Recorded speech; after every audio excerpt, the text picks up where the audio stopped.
He got permission from the king, got his papers, and he went to Jerusalem.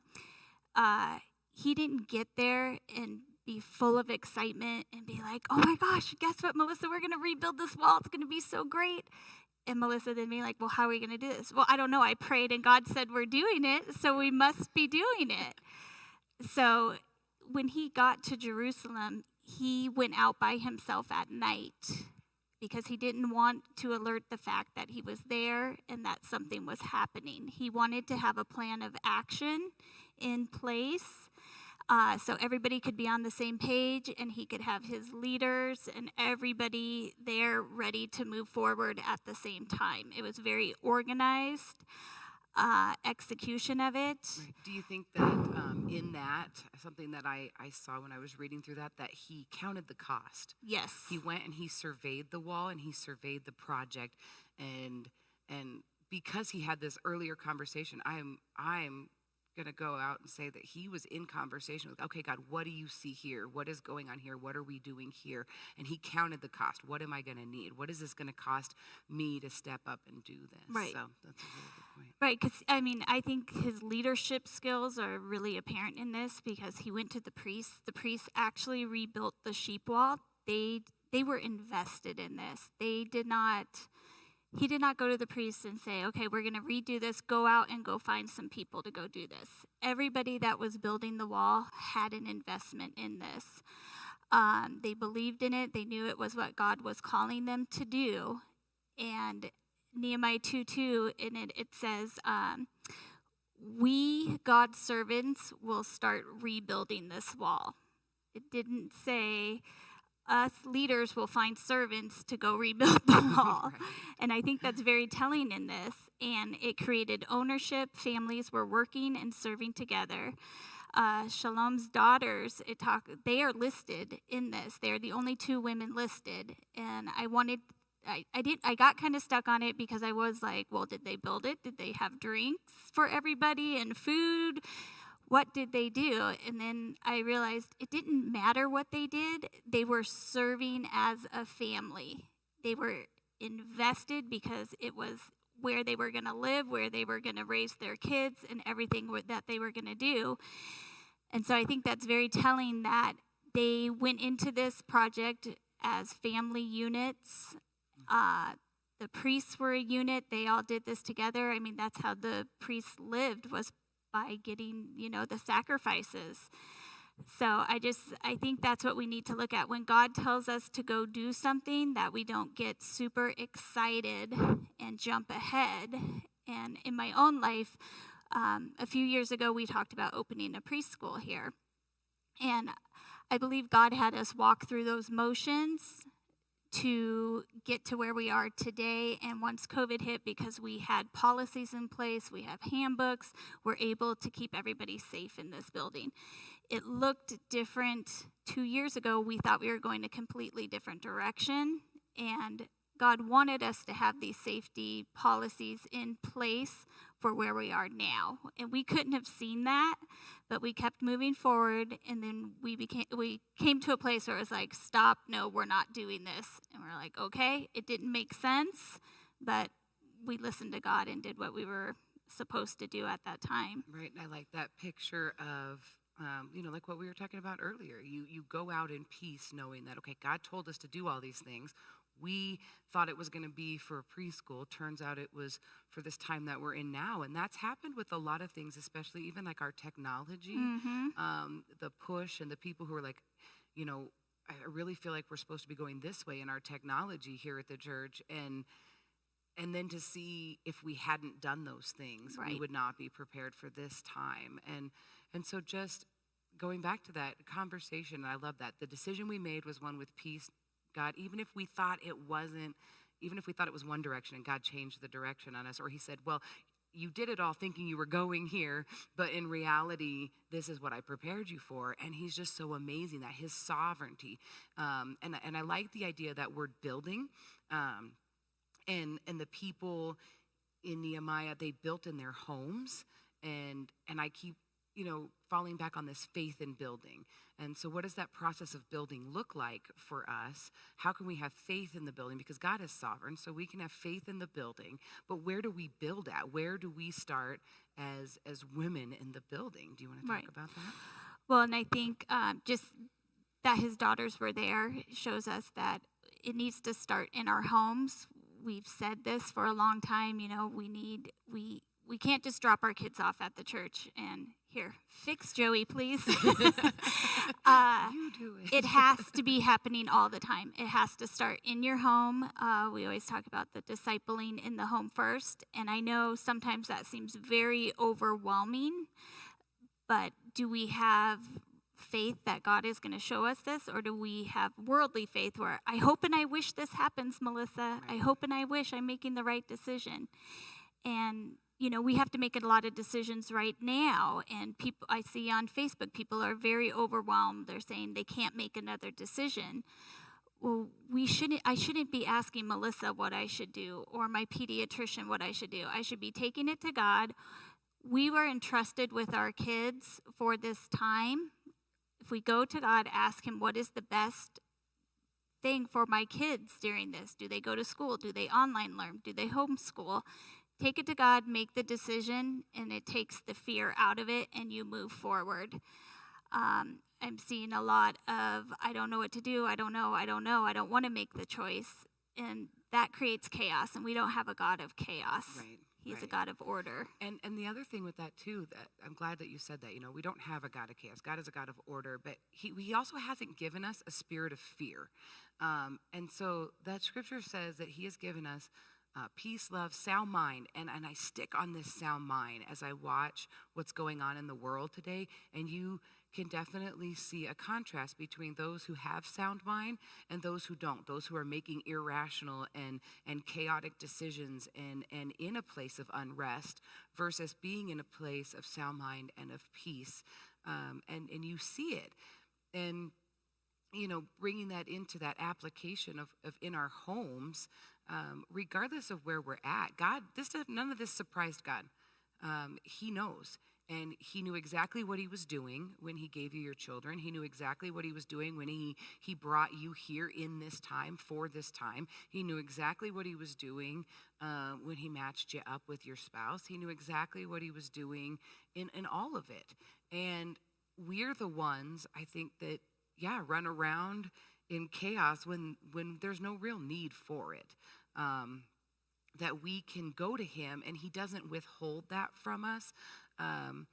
I was watching, I like to do yoga as an exercise, and I was looking for a yoga video on YouTube, and somehow I stumbled on all these interesting videos. There's a lot of interesting ideas, interesting ideologies, interesting theologies, interesting things out there in the world. And what I saw was a lot of the word healing, a lot of the word restoration, a lot of the word restored, peace, and all of this. And I watched a couple of the videos, and all I kept hearing in my heart was how much more, how much more, how much more.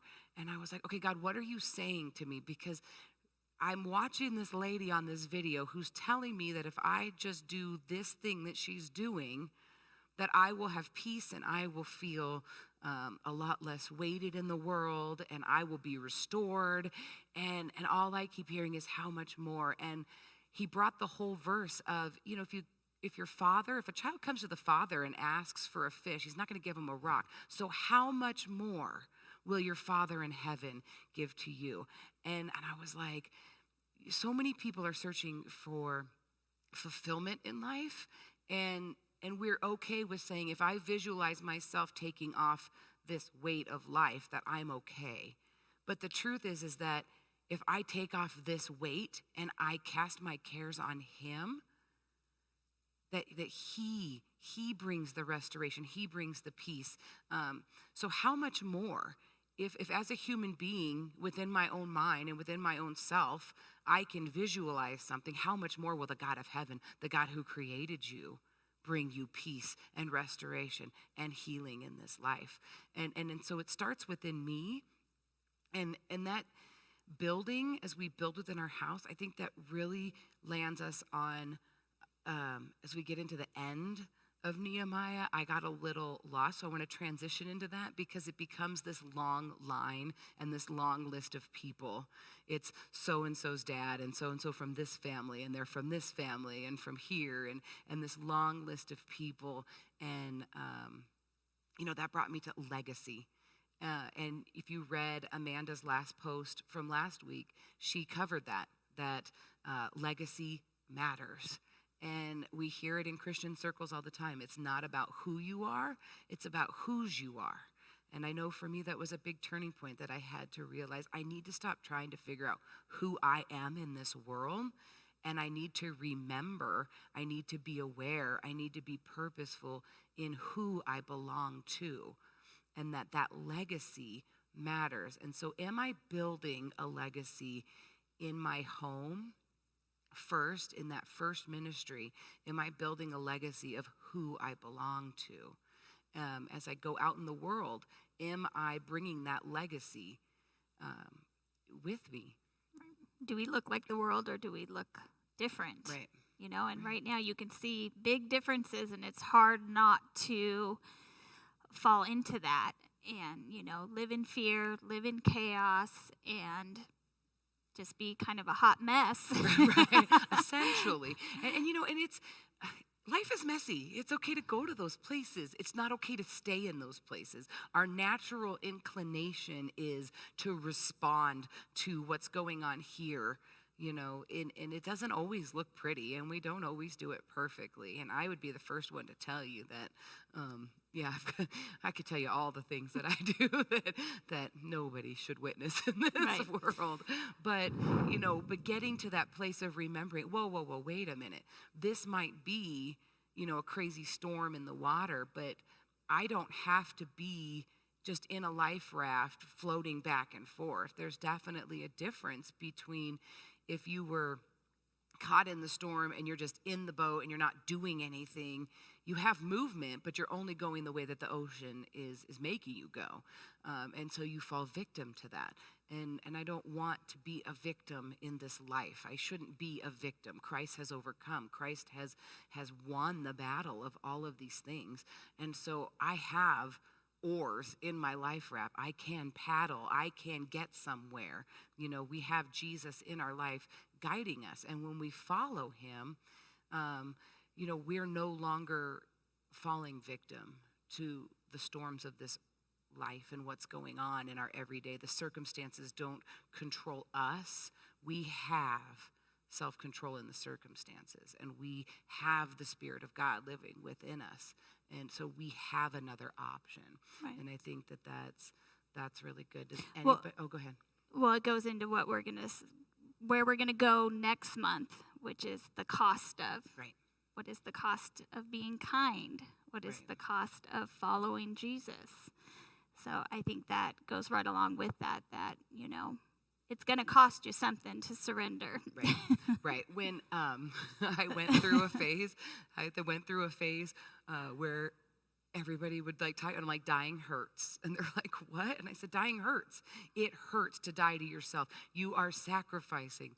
The things that Jesus teaches us, they sound so simple, but they're very difficult and very hard to do sometimes. And when he says deny yourself, what he's saying is sacrifice your desire, your need, and it needs to die. I have died to Christ.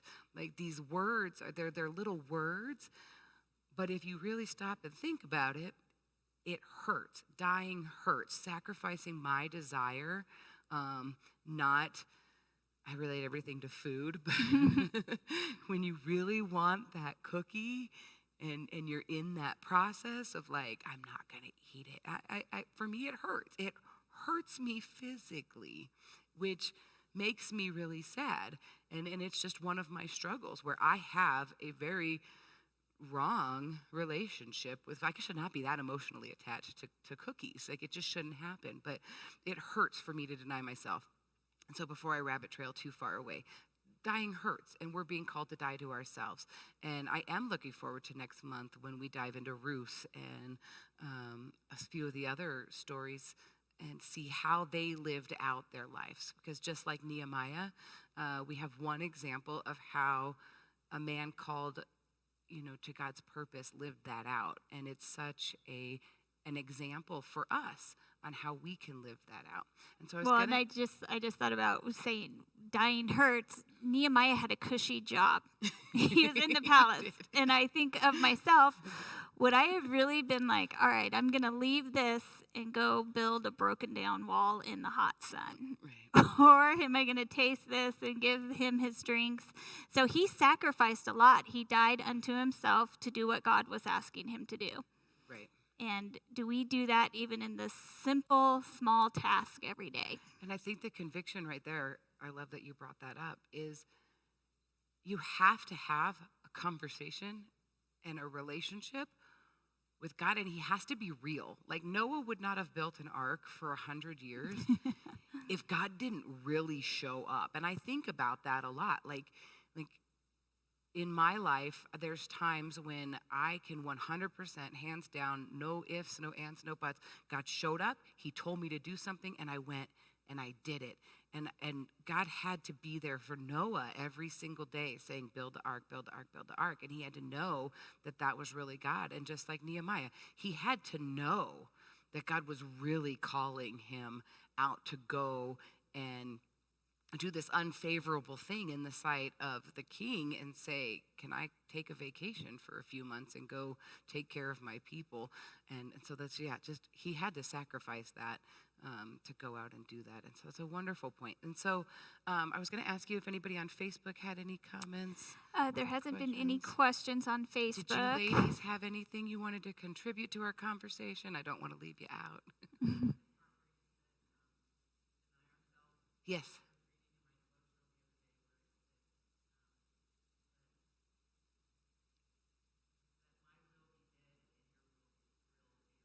Oh, that's beautiful. That's beautiful. So she said, that she was reading in her devotional that let my will be dead and let your will be alive.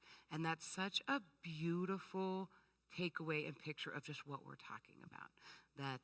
That I need to die to myself. Not my will, God, but your will be done. I don't know that Nehemiah had it on his agenda and his plan of life to go and build a wall or to be the leader of that even. And so in our daily lives, how do we say yes to the things that God is calling us to, even if it looks like something we would never imagine that we would do? And I just want to close today with these 3 points Amanda had written last week. And if you hadn't had a chance to go to our Come to the Table Facebook page, you could definitely join that group. And there's some devotionals, and I've enjoyed reading them and participating in them. But Amanda said, living close to God is desirable. And so I want to leave you with that question. Is living close to God your desire in your life? And that's a question you can ask at any moment, at any time, especially when you're faced with decision and you're faced with, God is asking me to do this. Am I going to say yes or no? Well, is it desirable for me to follow God? Yes, absolutely it is. Legacy matters. The legacy that you are a part of, and also the legacy that you're going to leave behind. So this legacy that Jesus has paved the path for, whose you are, and then what are you leaving behind in this world as you go through? Are you leaving a legacy of the name of Jesus? And then the third one was that the joy that comes from following Jesus, should be evident and obvious, so that our lives should look different once we have experienced the joy of Jesus in our life. And so I want to leave you with those 3 points. Did you have anything else before we wrap it up? Nope, I'm ready. This is a big step for Brandi. In fact, I'm going to share a little secret. She did say, I will never be in that chair. But God can do amazing things. So be careful what you say never to, because saying yes to Jesus will land you in here, in this chair. And so I want to offer that up to any of you ladies out there, the ladies that are here. We are going to be diving into counting the cost. That is our next topic. And if that strikes you that you're like, oh, I'm excited about that, get in touch with us. If you want to come and join me up here, I welcome it. Our goal for Come to the Table is that this would be something as we can meet in person and meet in our homes, as we get back to doing those sort of things in life, depending on whatever the restrictions are out in the world right now, but that you each would be equipped to have these conversations with the women you're in fellowship with. Even if it's at work and you want to have a 10, 15-minute devotional on a day at work with other believers, or there's someone who's not a believer, but they're searching and you're like, well, I could sit with you and let's talk about these things. That's the goal. The goal is that real women come together and have real conversations with and about a real God, because it's a difference between being thrown around in the ocean and paddling the boat through the ocean. And so we welcome you to reach out to us. You can find us at graceconnect.com through the church's website. You can find us on Facebook. We have a /come to the table. There's a group you can join. We also have our women's ministry page if you're interested in more of the things that we do as a church here. So I thank you all for being here. We look forward to diving into, I think we're starting with Ruth. Yes. Is what I think. So we look forward to diving into the book of Ruth and counting the cost of sacrifice, or of love, of kindness. I think that's what we're talking about with Ruth. So you'll be along for the journey as we all dive in together. So we thank you for being here. I pray that God just blesses each and every one of you.